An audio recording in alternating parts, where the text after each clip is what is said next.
Hello and welcome to personal finance bulletin money time. मैं हूं आपके साथ मीनू शर्मा और इस बुलेटिन में मैं आपको बताऊंगी आपकी जेब और जिंदगी पर असर डालने वाली पर्सनल फाइनेंस, बिजनेस और पॉलिसी से जुड़ी तमाम बड़ी खबरें। तो चलिए फटाफट शुरू करते हैं इस बुलेटिन में खबरों का सिलसिला। देश के सबसे बड़े निजी क्षेत्र के बैंक HDFC बैंक को लेकर विदेशी ब्रोकरेज हाउस नोमुरा ने सकारात्मक यानी पॉजिटिव रुख दिखाया है। नोमुरा का कहना है कि बैंक मजबूत लोन ग्रोथ और बेटर एसेट क्वालिटी की बदौलत आने वाले एक साल में करीब 13% तक का रिटर्न दे सकता है। ब्रोकरेज ने बैंक के शेयर पर बाय रेटिंग बनाए रखते हुए नया टारगेट प्राइस 1095 रुपए प्रति शेयर तय किया है। ये लक्ष्य 1:1 बोनस इश्यू के बाद समायोजित किया गया है, जो मौजूदा कीमतों से लगभग 13% की बढ़त दिखाता है। बता दें कि नोमुरा की रिपोर्ट का मतलब यह है कि बैंकिंग सेक्टर में स्थिरता और ग्रोथ की उम्मीद बनी हुई है। अगर आप HDFC बैंक के शेयरधारक हैं या निवेश करने की सोच रहे हैं तो ये रिपोर्ट आपके लिए एक पॉजिटिव साइन देती है। बैंक का मजबूत लोन ग्रोथ, स्थिर CASA रेशियो और बोनस शेयर जैसे कदम निवेशकों के भरोसे को और मजबूत कर सकते हैं। हालांकि डिपॉजिट ग्रोथ थोड़ी धीमी है और नेट इंटरेस्ट मार्जिन यानी कि NIM पर निगाह रखनी जरूरी होगी। आगे बढ़ते हैं और बताते हैं कि भारत के सर्विस सेक्टर में सितंबर महीने में थोड़ी नरमी देखने को मिली है। HSBC India services purchasing managers index यानी PMI की ओर से जारी आंकड़ों के मुताबिक ये इंडेक्स पिछले महीने अगस्त में जो 15 साल के हाई लेवल यानी 62.9 पर था, ये सितंबर में अब गिरकर 60.9 पर आ गया है। हालांकि ये गिरावट चिंता की बात नहीं है, क्योंकि ये लगातार चौथा महीना है जब PMI 60 से ऊपर बना हुआ है, जो बिजनेस एक्टिविटी में मजबूती और बाजार में मांग को यानी डिमांड को दिखाता है। सर्विस सेक्टर की ये सुस्ती मैन्युफैक्चरिंग सेक्टर जितनी गहरी नहीं है। मैन्युफैक्चरिंग PMI अगस्त के 59.3 से गिरकर सितंबर में 4 महीने के निचले स्तर 57.7 पर पहुंच गया है। इस पर विशेषज्ञों का कहना है कि सर्विस सेक्टर भारत की आर्थिक ग्रोथ का मजबूत आधार बना हुआ है। भले ही वैश्विक व्यापार में चुनौतियां मैन्युफैक्चरिंग निर्यात को प्रभावित कर रही हों, लेकिन IT, फाइनेंशियल सर्विसेज और डिजिटल सेगमेंट जैसे सेक्टर में इस सेक्टर को ज्यादा गति दी गई है, जो देश की अर्थव्यवस्था को रफ्तार देने में अहम भूमिका निभा रहे हैं। इकोनॉमिस्ट के अनुसार ग्लोबल ट्रेड की चुनौतीपूर्ण स्थिति के बावजूद सर्विस सेक्टर अब भी भारत की इकोनॉमी को मजबूती से संभाले हुए है।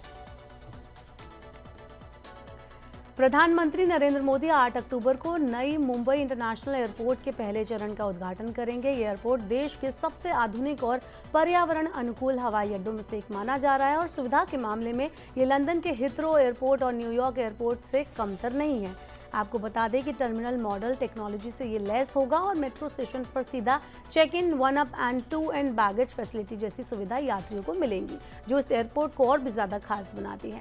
आपको बता दें कि एयरपोर्ट के टर्मिनल का डिज़ाइन कमल के फूल जैसा बनाया गया है, जिसकी तस्वीरें आए दिन ऑनलाइन सामने आ ही रही हैं। ये एयरपोर्ट 1160 हेक्टेयर में फैला हुआ है।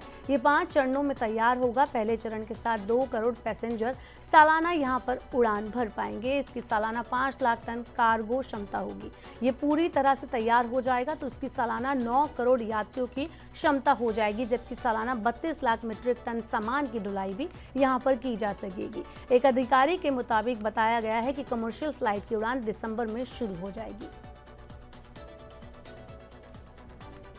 चलिए आगे बढ़ते हैं। बुलेटिन में जानते हैं आज शेयर मार्केट कैसा लगा। तो शेयर बाजार में सोमवार को यानी कि आज बेंचमार्क निफ्टी इंडेक्स के साथ ही IT, बैंक और फार्मा जैसे सेक्टरों में जोरदार तेजी का रुख देखने को मिला। निफ्टी जहां 183 अंक तेजी के साथ बंद हुआ, वहीं सेंसेक्स 583 अंक तेजी के साथ बंद हुआ।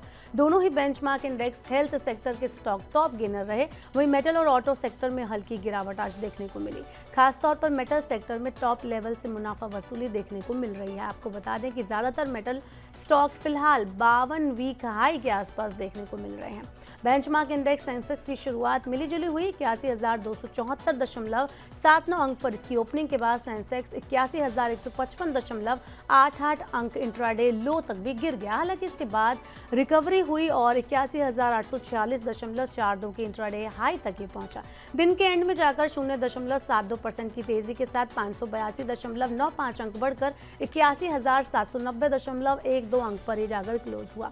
इस दौरान 52 वीक लो के आसपास ट्रेड करता ये नजर आया। TCS का शेयर 2.96% की तेजी के साथ टॉप गेनर आज रहा। इसके अलावा कुल 30 में से 10 स्टॉक लाल निशान में बंद हुए। टाटा स्टील 1.88% टूटकर आज का टॉप लूजर रहा।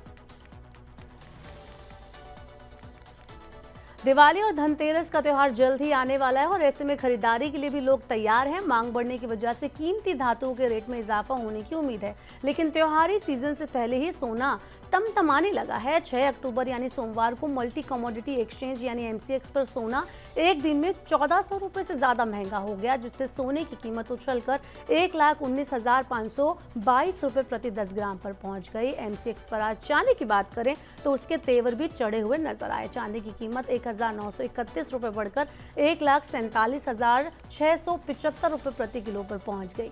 इंटरनेशनल मार्केट में भी आज सोने में तेजी का रुख रहा। स्पॉट गोल्ड 1.17% उछलकर $3,929.22 प्रति ओंस पर ट्रेड करता हुआ नजर आया। सोमवार को सोने की कीमतें पहली बार $3,900 प्रति ओंस के ऐतिहासिक स्तर को पार कर गई, जो निवेशकों के बीच सुरक्षित निवेश की भारी मांग को दिखाता है।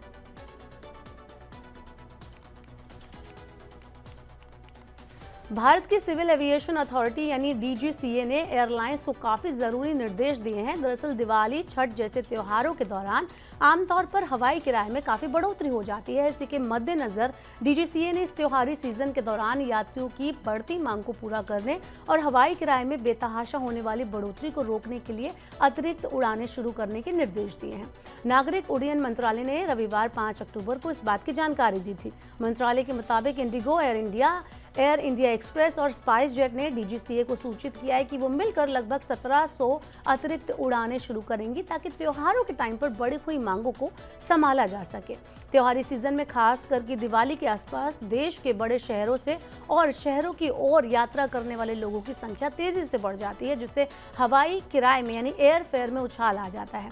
मंत्रालय ने कहा है कि DGCA इस दौरान एयरलाइंस के किराए और फ्लाइट की क्षमता पर कड़ी निगरानी रखेगा, ताकि यात्रियों के हितों की रक्षा की जा सके। चलिए आगे बढ़ते हैं और बताते हैं आपको टेक सेक्टर में क्या कुछ खास है। तो एप्पल ने अपने लेटेस्ट ऑपरेटिंग सिस्टम iOS 26 को पेश कर दिया है, जो न सिर्फ फोन की परफॉर्मेंस को बेटर बनाता है, बल्कि यूजर एक्सपीरियंस को भी एक नए लेवल पर ले जाता है। इस अपडेट में कई ऐसे एडवांस फीचर्स और डिजाइन को शामिल किया गया है जो आपके आईफोन के इस्तेमाल को और ज्यादा आसान, दमदार और स्मार्ट बना देंगे। चलिए आपको बता दें कि iOS 26 में क्या कुछ खास अपडेट किए गए हैं। तो iOS 26 में सबसे बड़ा विजुअल बदलाव इसके नए लिक्विड ग्लास डिजाइन के रूप में देखने को मिलता है। इसमें अब इंटरफेस और भी ज्यादा स्मूथ, रंगीन और कैची हो गया है। एप्स के बीच नेविगेशन जो है और स्क्रॉलिंग जो है, उसके ट्रांजिशन को पहले से ज्यादा फ्लूइड यानी स्मूथ बनाया गया है और नेचुरल महसूस कराया गया है। ये नया डिजाइन ना सिर्फ देखने में खूबसूरत है, बल्कि इस्तेमाल करने में बेहद सहज और दिलचस्प है, इंटरेस्टिंग है। तो अगर आपने भी iOS 26 अभी तक अपडेट नहीं किया है तो अपने फोन में तुरंत कर लीजिए। व्हाट्सएप भी लगातार अपने फीचर्स को अपग्रेड कर रहा है, ताकि यूजर्स का चैटिंग और कॉलिंग एक्सपीरियंस और ज़्यादा मज़ेदार बन सके। पिछले कुछ महीने में कंपनी ने कई नए फीचर जोड़े हैं, जिनमें लाइव और मोशन फोटोज, साथ ही मेटा AI से बने चैट थीम्स, AI आधारित वीडियो कॉल बैकग्राउंड और डॉक्यूमेंट स्कैनिंग जैसे टूल भी शामिल किए गए हैं। ये सभी अपडेट व्हाट्सएप को सिर्फ एक मैसेजिंग ऐप नहीं, बल्कि एक क्रिएटिव और एक्सप्रेसिव प्लेटफॉर्म बनाने की दिशा में बड़ा कदम है। अब व्हाट्सएप यूजर्स अपने कैमरे से लिए गए लाइव फोटोज और मोशन फोटोज को सीधे चैट में शेयर कर सकेंगे। ये फोटोज सिर्फ इमेज नहीं होंगे, बल्कि इनमें साउंड और मूवमेंट भी दिखाई देगा, जिससे पलों को और ज्यादा जिंदा तरीके से शेयर किया जा सकेगा। मतलब अब आप किसी ट्रिप, इवेंट या फैमिली मोमेंट को तस्वीर के साथ साथ उसकी असली फीलिंग के साथ भेज पाएंगे।